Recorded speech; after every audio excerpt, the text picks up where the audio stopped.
Bună tuturor! Numele meu este Iulia Mitroi, sunt tehnician de unghii, iar aceasta este o nouă lecție din cadrul cursului Beauty School by Cupio. Dacă data trecută am vorbit despre dry versus combi manicure, în lecția de astăzi vom aborda un subiect cel puțin la fel de interesant, și anume corecția unghiilor convexe.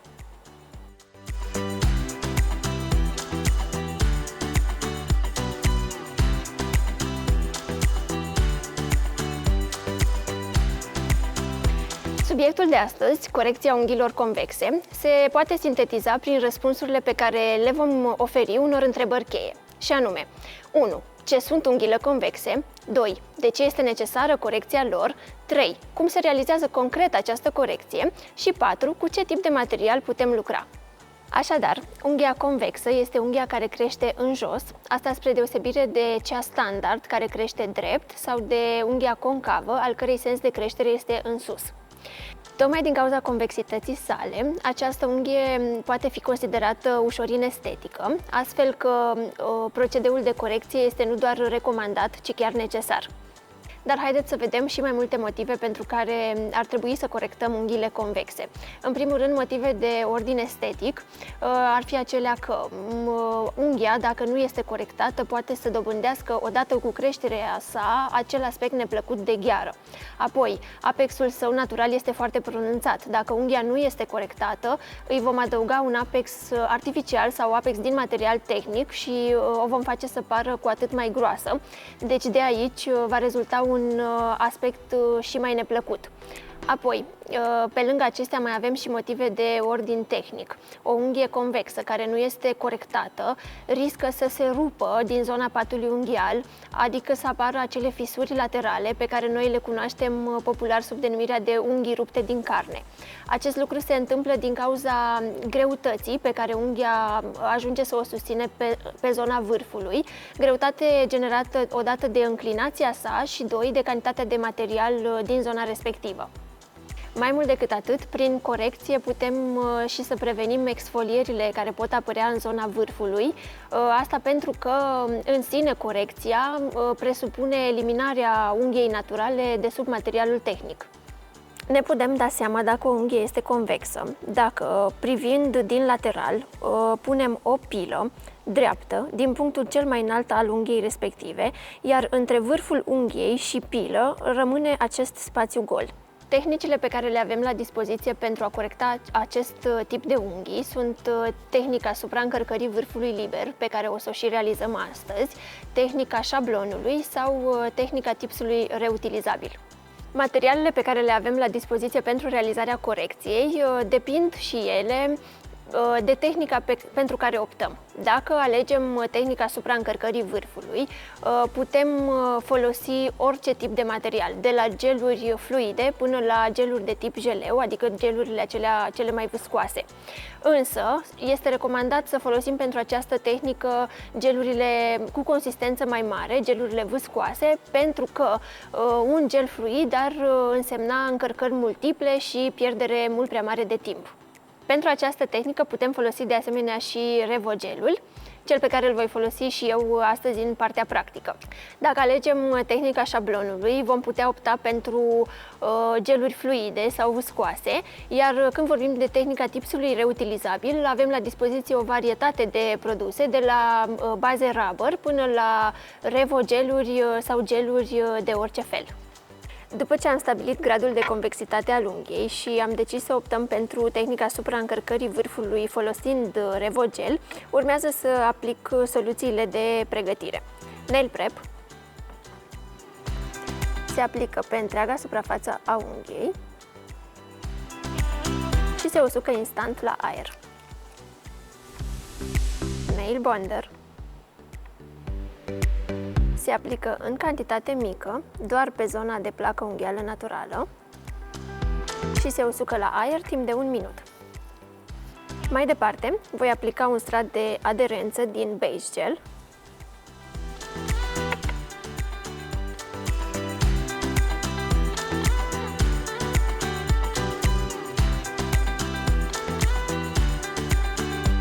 am grijă să nu ating zona faldurilor laterale și nici să nu se scurgă produsul în cuticulă.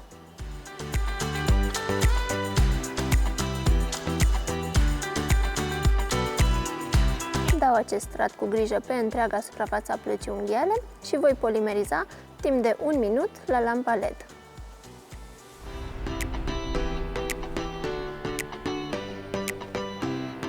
Mai departe, pentru a corecta unghia și a ridica vârful liber, voi folosi Revogel în nuanța Milky Pink.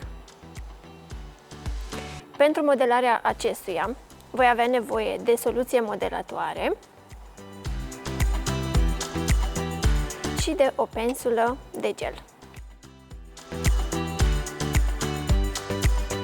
Voi scoate din tub o cantitate de produs.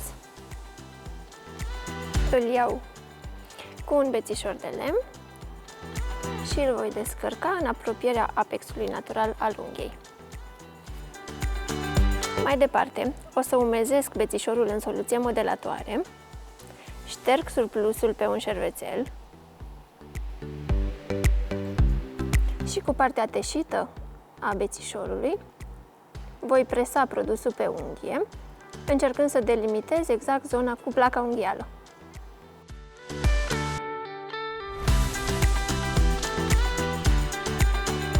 Trecerea între unghie și produs trebuie să fie foarte lină, să nu existe denivelare în această zonă. Mai departe, voi umezi pensula în produs, șterg surplusul pe un șervețel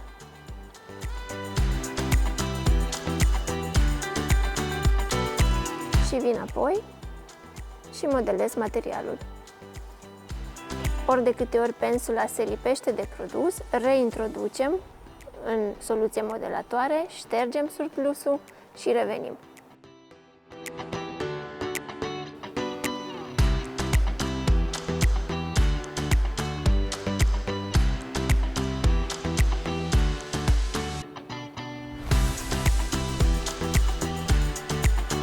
Polimerizăm apoi timp de 1 minut la lampa LED.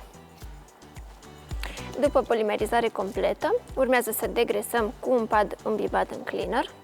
Pilirea o putem face parțial cu freza electrică, parțial cu pila manuală sau în totalitate cu pila manuală.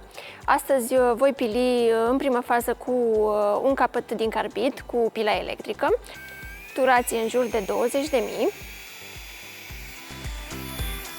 Voi nivela superficial suprafața, privesc unghia din profil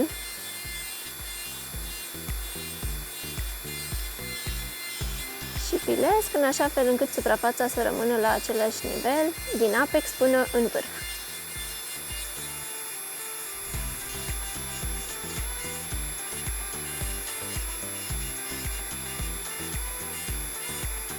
După această etapă, voi trece la pilirea cu pila normală și voi începe prin a-mi stabili, în primul rând, grosimea, pilind vârful liber al unghiei, cu pila la 45 de grade, mișcări stânga-dreapta.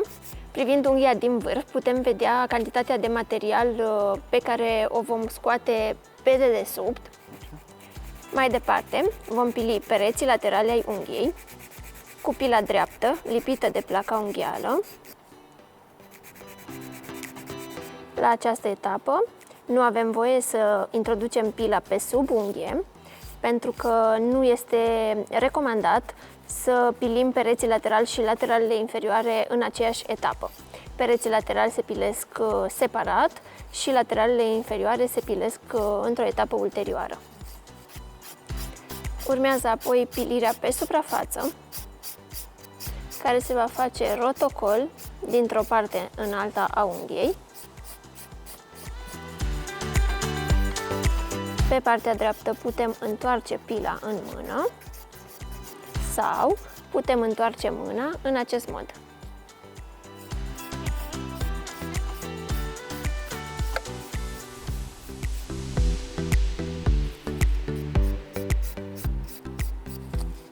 Abia acum pot pili lateralele inferioare, care pornesc drept din punctul de creștere și se curbează ușor către vârf. Privim unghia din profil și așezăm pila, verificând astfel dacă planul unghiei este perfect drept.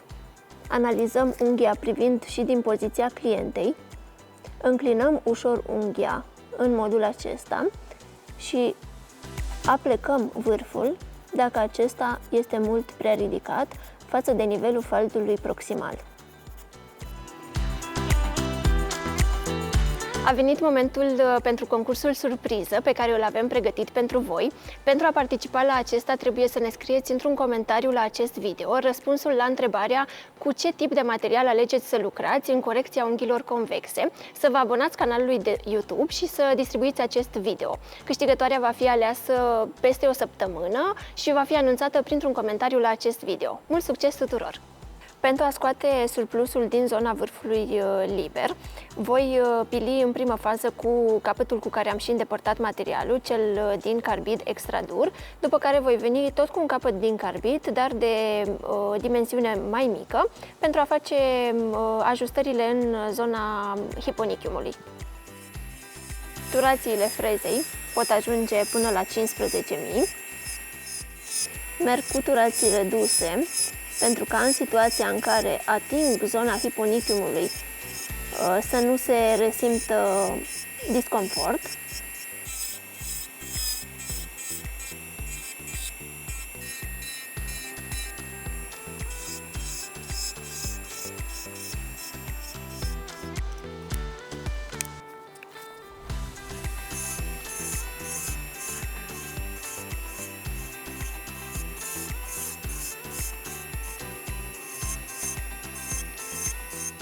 După pilire, pot veni să fac mici ajustări ale formei,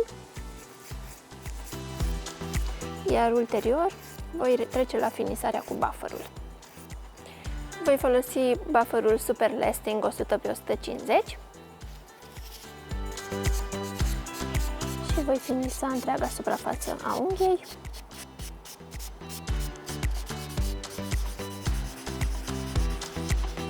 Îndepărtez praful cu o periuță, șterg cu cleaner,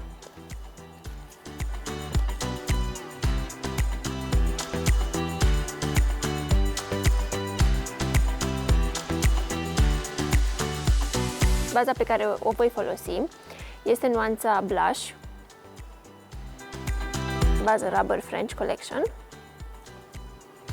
Voi începe prin a da un strat de alunecare pe întreaga suprafața unghiei.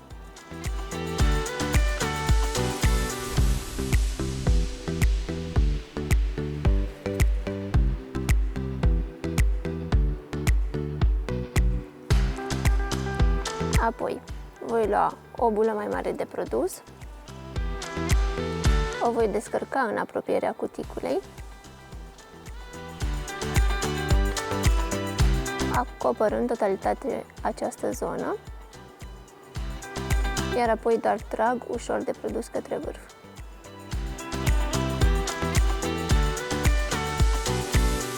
Pentru a modela apexul, voi folosi o pensulă liner 5x0, întorc mâna cu palma în sus, las puțin timp materialului să se așeze, apoi verific privind din lateral și trag produsul de la vârf către mijlocul unghiei și de la cuticulă către mijloc.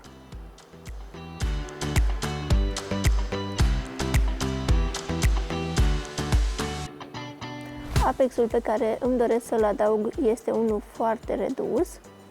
Practic nu doresc să adaug grosime unei unghii deja corectate, dar vreau să-i asigur rezistența prin combinația pe care am realizat-o între cele două texturi, Revogel pe vârful unghiei și bază rubber la cuticulă.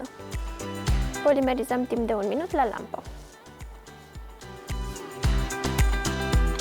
Pentru designul rapid pe care îl voi realiza astăzi, o să folosesc matrița R6 și oja de ștampilă galbenă, nuanța Yellow.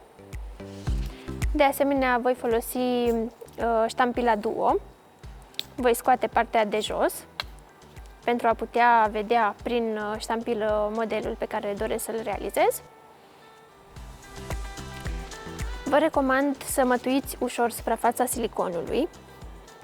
în situația în care nu reușiți să transferați modelul de pe matrițe. Eventuale urme de praf care ar putea să rămână pe silicon le voi îndepărta cu o rolă de scame. Nu ștergem niciodată ștampila cu acetonă sau cu cleaner sau cu orice altă soluție. După ce ștampila este pregătită, îmi pun la îndemână oja, matrița și voi transfera acest model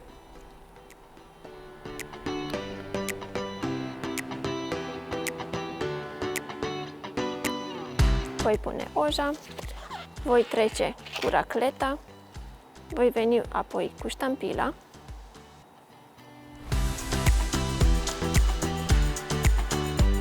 o să îndepărtez surplusul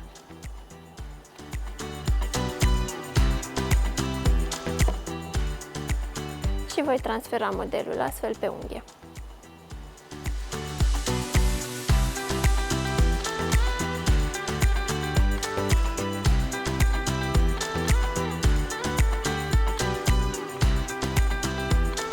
Fiind o ojă normală, clasică, ea se usucă la aer,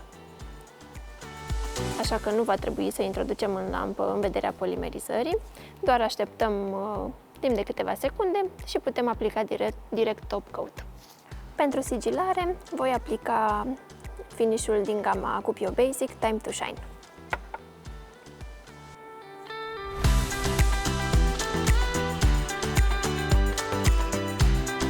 Procedez la fel, un strat de alunecare pe toată suprafața unghiei.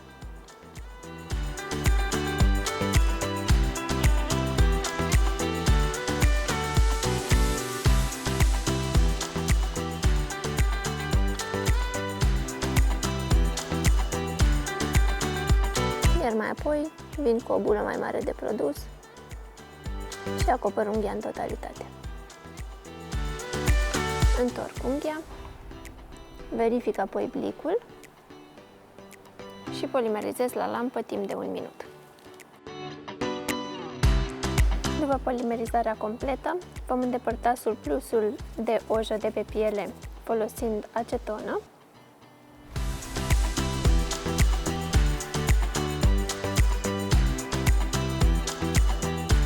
Sper că v-a plăcut lecția de astăzi. Data viitoare ne vedem cu o idee de manicură pentru vară. Până atunci, nu uitați să porniți notificările și să vă abonați canalului de YouTube pentru a afla exact când va fi postat următorul video. Pupici!